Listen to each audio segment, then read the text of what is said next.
ನನ್ನ ಪ್ರೀತಿಯ ಹಿರಿಯೂರು ವಿಧಾನಸಭಾ ಕ್ಷೇತ್ರದ ಎಲ್ಲ ಮತದಾರ ಬಾಂಧವರಿಗೆ ನಮಸ್ಕಾರ ಹೇಳ್ತಾ, ನಾನು ಎಸ್ ಮೀಟಿಯ ನಾಯಕ್, ಕೂಡ್ಲಹಳ್ಳಿ ಲಂಬಾಣಿ ತಾಂಡ, ಹಿರಿಯೂರು ತಾಲೂಕು, ಚಿತ್ರದುರ್ಗ ಜಿಲ್ಲೆ. ನಮ್ಮ ಕ್ಷೇತ್ರದ ಮತದಾರ ಬಾಂಧವರಿಗೆ ನಾನು ತಿಳಿಸೋದಿಷ್ಟೇ. ಮತದಾರ ಬಾಂಧವರೇ, ನಮ್ಮ ಹಿರಿಯೂರು ವಿಧಾನಸಭಾ ಕ್ಷೇತ್ರ ಇನ್ನೂ ಸರಿಯಾದ ರೀತಿಯಲ್ಲಿ ಅಭಿವೃದ್ಧಿ ಆಗಿಲ್ಲ ಅನ್ನೋದು ನನಗೆ ಗೊತ್ತಿದೆ, ನಿಮಗೂ ಎಲ್ರಿಗೂ ಗೊತ್ತಿದೆ. ನಾವು ಪ್ರಗತಿ ಪರ ಚಿಂತನೆ ಮಾಡೋರು. ನಮ್ಮ ತಾಲೂಕು ಅಭಿವೃದ್ಧಿ ಆಗಿಲ್ಲ ಅನ್ನೋದು ನನ್ನ ಕೂಗಿದೆ. ನಮ್ಮ ತಾಲೂಕು ಅಭಿವೃದ್ಧಿ ಆಗಬೇಕು, ರೈತರು ಬೆಳೆಯುವಂಥ ಬೆಳೆ ಸಮೃದ್ಧವಾಗಿ ಬೆಳಿಬೇಕು ಅನ್ನೋದು ನಮ್ಮ ಆಸೆ ಇದೆ. ನೋಡಿ, ನಾನು ಹಿರಿಯೂರು ವಿಧಾನಸಭಾ ಕ್ಷೇತ್ರಕ್ಕೆ ಉಪಚುನಾವಣೆಯಲ್ಲಿ ನಾನು ಸ್ಪರ್ಧೆ ಮಾಡ್ತೀನಿ. ಯಾಕೆ ನಾನು ಸ್ಥಳೀಯವ್ರು, ನಮಗೆ ಗೊತ್ತಿದೆ, ಅಲ್ಲಿ ಕಷ್ಟ ಗೊತ್ತಿದೆ. ಬೇರೆ ಊರಿನವ್ರು ಬಂದು ಯಾರು ಮಾಡ್ತಾ ಇಲ್ಲ, ಎಲ್ಲ ಹಣ ಹಣ ಹಣ ಅಂದ್ಕೊಂಡು ಹಂಚಿ ಎಲ್ಲರಿಗೂ ರಾತ್ರಿ ಎಷ್ಟು ಬೇಕಾದರೂ ಅವರು ಹಣ ಹಂಚ್ತಾರೆ, ಅವರಿಗೆ ಓಟ್ ಹಾಕ್ಸ್ಕೊತಾರೆ, ಗೆದ್ದವ್ರು ಗೆಲ್ತಾರೆ, ಸೋತವ್ರು ಸೋಲ್ತಾರೆ. ಹಾಗಾಗಬಾರ್ದು. ನಾವು ನೋಡಿ, ನಾನು ಪ್ರಗತಿಪರ ಅಭಿವೃದ್ಧಿ ಮಾಡೋನು, ಅಭಿವೃದ್ಧಿ ಕೆಲಸ ಮಾಡೋನು. ನಾವು ನನಗೆ ಮತ ಹಾಕಿ, ನಾನು ನಿಮಗೆ ಮೊಬೈಲ್ ನಂಬರ್ ಕೊಡ್ತೀನಿ. ನಿಮ್ಮ ಸಮಸ್ಯೆ ಇದ್ದರೆ ನಮಗೆ ಫೋನ್ ಮಾಡಿ, ಯಾವುದೇ ಕೆಲಸ ಆಗಲಿ ಅಂದ್ರೂ ಕೂಡ ನನಗೆ ಫೋನ್ ಮಾಡಿ. ಬಂಧುಗಳೇ, ನಾನು ನಿಮ್ಮ ಸದಾ ನಿಮ್ಮ ಜೊತೆಗೆ ಇರ್ತೀನಿ. ನಾವೆಲ್ಲರೂ ಸೇರಿ ಪ್ರಗತಿಪರ ಕೆಲಸ ಮಾಡೋಣ, ಅಭಿವೃದ್ಧಿ ಮಾಡೋಣ. ಸಕ್ಕರೆ ಕಾರ್ಖಾನೆ ನಾನು ನಿಮಗೆ ಪ್ರತಿ ವಿಡಿಯೋದಲ್ಲಿ ಕೂಡ ಹೇಳ್ತಾ ಇದ್ದೀನಿ. ನಾನು ಗೆದ್ದ ಮಾರನೇ ದಿನನೇ JCP ಸಕ್ಕರೆ ಕಾರ್ಖಾನೆ ಸುತ್ತಮುತ್ತ ಕೆಲಸ ಮಾಡುತ್ತೆ. ಅಲ್ಲಿನ ಸೀಮೆ ಜಾಲಿಗೆಲ್ಲ ತೆಗೆಸ್ತೀನಿ. ಆಮೇಲೆ ಸಕ್ಕರೆ ಕಾರ್ಖಾನೆಯನ್ನ ಯಾರು ಅದನ್ನ ಓಪನ್ ಮಾಡ್ತೀವಿ ಅಂತ ಮುಂದೆ ಬರ್ತಾರೆ ಕೈಗಾರಿಕಾ ಉದ್ಯಮಿಗಳು, ಅವರಿಗೆ ಸರ್ಕಾರಿ ಕಾರ್ಖಾನೆಯನ್ನು ಕೊಟ್ಟು ನಾವು ಪ್ರಾರಂಭ ಮಾಡೋಣ. ಜೊತೆಗೆ ರೈತರಿಗೆ ಎಲ್ರಿಗೂ ಹೇಳಿ ಕಬ್ಬಿನ ಬೀಜ ಕೊಟ್ಟು ಕಬ್ಬು ಹಾಕ್ಸೋಣ. ಆಮೇಲೆ ವಾಣಿಜ್ಯ ಬೆಳೆಗಳನ್ನು ಬೆಳೆಸೋಣ ಅನ್ನೋದು ನನ್ನ ಕೂಗಿದೆ. ಇವತ್ತು ಮಾರಿ ಕಡಿಮೆ ಕೆರೆ ನೀರು ಸರಿಯಾದ ರೀತಿಯಲ್ಲಿ ಉಪಯೋಗ ಆಗ್ತಾ ಇಲ್ಲ. ಕುಡಿಯ ನೀರಿಗೆ ಸೀಮಿತ ಮಾಡಿಕೊಂಡಿರುವಂತಹ ಈ ರಾಜಕೀಯ ಮುಖಂಡರುಗಳು, ನಿಮ್ಗೆ ಗೊತ್ತಿದೆ, ಇವತ್ತು ರೈತರ ಪರವಾಗಿಲ್ಲ. ಇವತ್ತು ರಾಜಕೀಯ ಮುಖಂಡರುಗಳೆಲ್ಲ ಕುಡಿಯೋ ನೀರಿಗೋಸ್ಕರ ನಮ್ಮ ನೀರನ್ನು ಅದನ್ನು ಬಳಕೆ ಮಾಡ್ಕೊತಿದ್ದಾರೆ. ಹಾಗಾಗಬಾರ್ದು. ನಮ್ಮ ನೀರು 1905ರಲ್ಲಿ ಮಹಾರಾಣಿಯಾದಂಥ ಮಂಜಮ್ಮಣಿಯವರು ನಮ್ಮ ನಿರ್ಮಿಸಿದ ಏನಕ್ಕೆ, ಇಲ್ಲಿ ಜನಕ್ಕೆ ಕುಡಿಯೋ ನೀರಿಗೂ ಅನುಕೂಲ ಆಗಬೇಕು, ಜೊತೆಗೆ ನೀರಾವರಿ ಆಗಬೇಕಂತ ಅವತ್ತಿನ ದಿನ ನಮಗೆ ಮಹಾರಾಣಿಯವರು ನಮಗೆ ಕೆರೆ ಕಟ್ಟಿಸಿ ಹೋಗಿರೋದು. ಇದನ್ನ ಇವರು ಸರಿಯಾದ ರೀತಿಯಲ್ಲಿ ಉಪಯೋಗ ಮಾಡ್ಕೊಳ್ಳದಲ್ಲೇ, ಇವರು ರೈತರಿಗೂ ಸರಿಯಾಗಿ ನೀರು ಬಿಡದಲ್ಲೇ ಇವರೇನ್ ಮಾಡ್ತಾರೆ, ಬರೀ ಕುಡಿಯೋಗೋಸ್ಕರ ಇಟ್ಕೊಂಡಿದ್ದಾರೆ. ನೋಡಿ, ಈಗ ಆಲ್ರೆಡಿ ಭದ್ರಾ ಮೇಲ್ದಂಡೆ ಕಡೆ ಅತಿಯಾದ ನೀರು ಬರ್ತಾ ಇದೆ, ನೀರು ಬೀಳ್ತಾ ಇದೆ.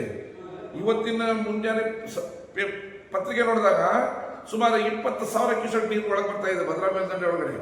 ಆ ನೀರು ಭದ್ರಾ ತುಂಬಿದ ಮೇಲೆ ನಮಗೆ ನೀರು ಹರಿಸ್ತಾರೆ. ನಮಗೆ ಸದೃಢವಾಗಿ ಪ್ರತಿ ವರ್ಷ ನೀರಾಗತ್ತೆ. ಹಾಗಾಗಿರೋದ್ರಿಂದ ನಾವು ನೋಡಿ, ನನ್ನ ಛಲ ಒಂದೇ, ನನ್ನನ್ನು ನೀವು ಗೆಲ್ಲಿಸ್ಬೇಕು. ನಾನು ನೇರ ನಿಮ್ಮ ಕೈ ಮುಗಿದು ಕೇಳ್ಕೊತೀನಿ, ನೀವು ನನ್ನನ್ನು ಗೆಲ್ಲಿಸಿ. ನಾನು ಮಾತ್ರ ಅಭಿವೃದ್ಧಿ ಮಾಡೋದ್ರಲ್ಲಿ ನಾನು ಒಂದು ಹೆಜ್ಜೆ ಮುಂದೆ ಇರ್ತೀನಿ. ನೀವು ನನ್ನ ಜೊತೆಗಿರಿ. ಇವತ್ತು ನಾನು ಹಿರಿಯೂರು ತಾಲೂಕಿನ ಯುವಕರಿಗೆ ಕೂಡ ಕೇಳ್ಕೊಳ್ಳೋದು ಅಷ್ಟೇ, ನೀವೇ ಈ ದೇಶದ ಬೆನ್ನೆಲುಬು, ನೀವೇ ಈ ದೇಶದ ಶಕ್ತಿ. ರೈತರು ಹೆಂಗೆ ನಮ್ಮ ಈ ದೇಶದ ಬೆನ್ನೆಲುಬು.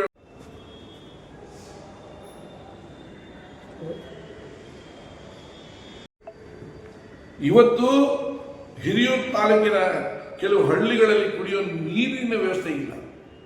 ಇವತ್ತು ದಸೂಡಿ, ದಿಂಡಾವರ ಆ ಕಡೆ ಎಲ್ಲ ನೀರಿಲ್ಲದೆ ಹೆಣ್ಮಕ್ಳು ಎಷ್ಟು ಕಷ್ಟಪಡ್ತಿದ್ದಾರೆ. ಯಾಕೆ ಅರ್ಥವಾಗ್ತಾ ಇಲ್ಲ? ಯಾಕೆ ಹಿಂದಿನ ಶಾಸಕರಿಗೆ ಯಾಕೆ ಅರ್ಥವಾಗ್ಲಿಲ್ಲ? ಇದೆಲ್ಲ ಯಾಕೆ ಅರ್ಥವಾಗ್ಲಿಲ್ಲ? ಅವರಿಗೆ ನೀರಿನ ವ್ಯವಸ್ಥೆ ಮಾಡ್ಕೊಡೋದು ಒಬ್ಬರು ಶಾಸಕರಿಗೆ ಅದು ದೊಡ್ಡ ವಿಚಾರನ? ಮನಸ್ಸು ಮಾಡಿದ್ರೆ ಏನ್ ಬೇಕಾದ್ರೂ ಮಾಡಬಹುದು. ನಾವು ಒಬ್ಬ ಶಾಸಕ ಆಗಿರೋರು ಇಡೀ ಕ್ಷೇತ್ರದಲ್ಲಿ ಅಭಿವೃದ್ಧಿನ ಹೇಗೆ ಮಾಡಬೇಕನ್ನೋ ಅರಿವು ಮೊದಲು ಇರಬೇಕು. ಬರೀ ದುಡ್ಡು ಮಾಡೋದು ಒಂದೇ ಜೀವನ ಅಲ್ಲ ನಮಗೆ. ಬರೀ ದುಡ್ಡು ಮಾಡೋದು, ಪರ್ಸೆಂಟೇಜ್ ದುಡ್ಡು ಮಾಡೋದು ಅದು ನಮ್ಮ ಜೀವನ ಅಲ್ಲ. ಅಭಿವೃದ್ಧಿ ಮಾಡಬೇಕು. ಯಾರಿಗೆ ಇರಬೇಕು ದುಡ್ಡು ಮಾಡೋದು? ಅಭಿವೃದ್ಧಿ ಮಾಡೋಣ. ನೀವೆಲ್ಲರೂ ಕೈ ಜೋಡಿಸಿ ನಮ್ಮ ಹಿರಿಯೂರು ತಾಲೂಕಿನ ಪ್ರತಿಯೊಬ್ಬರು ಮತದಾರ ಬಾಂಧವರು ಇವತ್ತಿನ ಯುವಕ ಯುವತಿಯರಿಗೆ ಮುಂದಿನ ದಿನಗಳಲ್ಲಿ ಉದ್ಯೋಗ ಸೃಷ್ಟಿ ಮಾಡಿಕೊಡ್ಬೇಕು. ನಮ್ಮ ತಾಲೂಕಲ್ಲಿ ಮಹಿಳೆಯರಿಗೆ ಉತ್ತೇಜನ ಕೊಡಬೇಕು, ಅವ್ರಿಗೂ ಕೂಡ ನಾವು ಉದ್ಯೋಗಾವಕಾಶ ಮಾಡಿಕೊಡ್ಬೇಕು.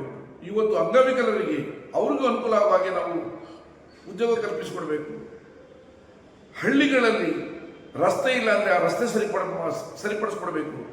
ಆಮೇಲೆ ನಮ್ಮ ಸರ್ಕಾರಿ ಶಾಲೆಗಳಲ್ಲಿ ಶೌಚಾಲಯಗಳ ಕೊರತೆ ಇದೆ, ಅದನ್ನು ಸರಿಪಡಿಸಿಕೊಡ್ಬೇಕು. ವಿದ್ಯಾರ್ಥಿಗಳ ನಿಲಯ, ಇವತ್ತು ನಮ್ಮ ಹಿರಿಯೂರು ತಾಲೂಕಲ್ಲಿ ಎಷ್ಟು ವಿದ್ಯಾರ್ಥಿಗಳ ನಿಲಯ ಇದೆಯೋ ಅಲ್ಲೆಲ್ಲ ಒಳ್ಳೆ ರೀತಿಯಲ್ಲಿ ಆಹಾರ ಕೊಡಬೇಕು, ಅವರಿಗೆ ಮಕ್ಕಳಿಗೆ ಒಳ್ಳೆ ಊಟ ಕೊಡಬೇಕು. ಆಮೇಲೆ ಒಳ್ಳೆ ಶಿಕ್ಷಣ ಸಿಗಬೇಕು ಮಕ್ಕಳಿಗೆ. ದೂರದ ಊರಿಂದ ಬರ್ತಿರುವಂತಹ ಅವರಿಗೆ ಟ್ರಾನ್ಸ್ಪೋರ್ಟೇಷನ್ ಕೂಡ ನಾವು ಅನುಕೂಲ ಮಾಡಿಕೊಡ್ಬೇಕು. ಮತ್ತು ಇವತ್ತು ನಮ್ಮ ಹಳ್ಳಿಗಳು ಇವತ್ತು ಬರಗಾಲ ಪೀಡಿತ, ನಮ್ಮ ನಮ್ಮ ನಮ್ಮ ಹಿರಿಯೂರು ತಾಲೂಕು, ನಮ್ಮ ಚಿತ್ರದುರ್ಗ ಜಿಲ್ಲೆ, ನಮ್ಮ ಉತ್ತರ ಕರ್ನಾಟಕ ಪೂರ್ತಿ ಇವತ್ತು ಬರಗಾಲ ಪೀಡಿತವಾಗಿದೆ. ಹಾಗಾಗಿ ನಮ್ಮ ಊರಲ್ಲಿ ಕೆಲವು ಕಡೆ ಕುಡಿಯೋ ನೀರಿನ ಸಮಸ್ಯೆ ಬಹಳ ಇದೆ. ಜೊತೆಗೆ ಸರ್ಕಾರಿ ಶಾಲೆಗಳಲ್ಲಿ ಶೌಚಾಲಯಗಳ ಕೊರತೆ ಇದೆ. ಆಮೇಲೆ ನಮ್ಮ ಸರ್ಕಾರಿ, ನಾನು ಆಲ್ರೆಡಿ ಹಿಂದಿನ ವಿಡಿಯೋದಲ್ಲಿ ಹೇಳಿದ್ದೀನಿ, ನಮ್ಮ ಸರ್ಕಾರಿ ಆಸ್ಪತ್ರೆನ ಆಲ್ರೆಡಿ ಅವರು ಬೇರೆ ಕಡೆ ಸ್ಥಳ ತರಬೇಕಂತ ಹೇಳ್ತಿದ್ದಾರೆ. ಖಂಡಿತವಾಗಿ ನನ್ನನ್ನು ಶಾಸಕರಾಗಿ ನೀವು ಮಾಡಿ, ನನ್ನನ್ನು ನೀವು ಗೆಲ್ಲಿಸಿ, ನಾನು ಸರ್ಕಾರಿ ಶಾಲೆನ ಅದೇ ಜಾಗದಲ್ಲಿನೇ ಇನ್ನೂ ಉನ್ನತ ಮಟ್ಟದಲ್ಲಿ ಅದು ಬರಬೇಕು.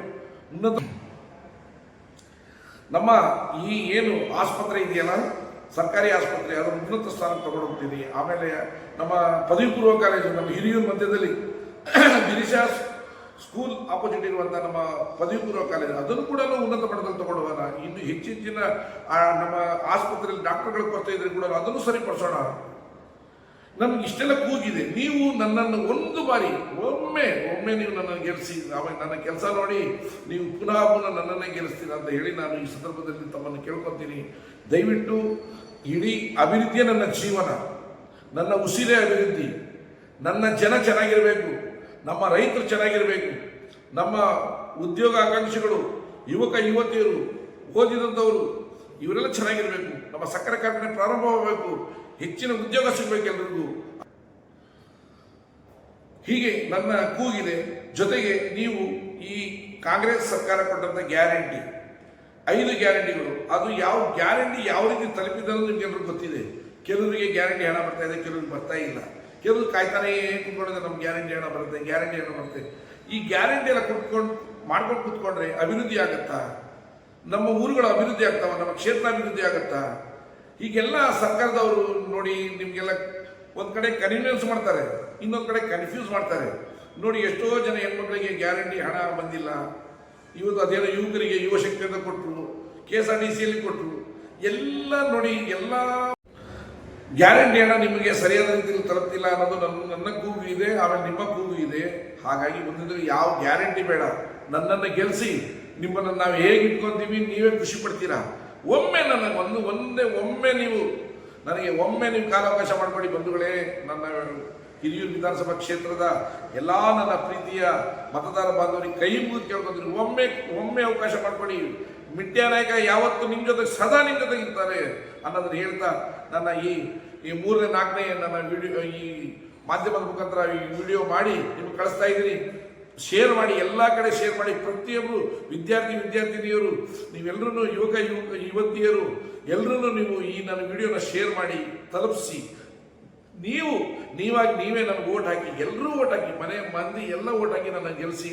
ನಾನು ನಿಮಗೆ ಅಭಿವೃದ್ಧಿ ಕೆಲಸ ಮಾಡ್ಕೊಡಿಲ್ಲ ಅಂದರೆ ಅವತ್ತು ಮಿಂಟ್ಯಾ ನಾಯಕರೇ ನೀವು ಈ ವಿಡಿಯೋ ಎಲ್ಲ ತೊಗೊಂಡು ಬನ್ನಿ. ನೀವು ಈ ನಾನು ಮಾತಾಡೋ ವಿಡಿಯೋಗಳಿದ್ದಾವೆ ಅವೆಲ್ಲ ತೊಗೊಂಡು ಬನ್ನಿ. ಅವಾಗ ನಾನು ಹೇಳ್ತೀನಿ, ಹೌದಮ್ಮ, ನಾನು ಅವತ್ತು ಈ ಥರ ನಾನು ನಿಮಗೆ ಆಶ್ವಾಸನೆ ಕೊಟ್ಟಿದ್ದೆ, ಭರವಸೆ ಕೊಟ್ಟಿದ್ದೆ, ಖಂಡಿತವಾಗಿ ನಿಮ್ಮ ಕೆಲಸ ಮಾಡ್ಕೊಡ್ತೀನಿ ಅಂತ ಹೇಳಿ ನಾನು ಇವತ್ತು ಮಾಧ್ಯಮ ಮುಖಾಂತರ ನಾನು ಕೇಳ್ಕೊತಾ ಇದ್ದೀನಿ. ಹಾಗೆ ನೀವು ನನ್ನನ್ನು ದಯವಿಟ್ಟು ನನ್ನನ್ನು ನಂಬಿ, ನನ್ನನ್ನು ಉಳಿಸಿ ಬೆಳೆಸಿ, ಮರಿಬೇಡಿ ನನ್ನ ಪ್ರೀತಿಯ ಮತದಾರ ಬಂಧುಗಳೇ.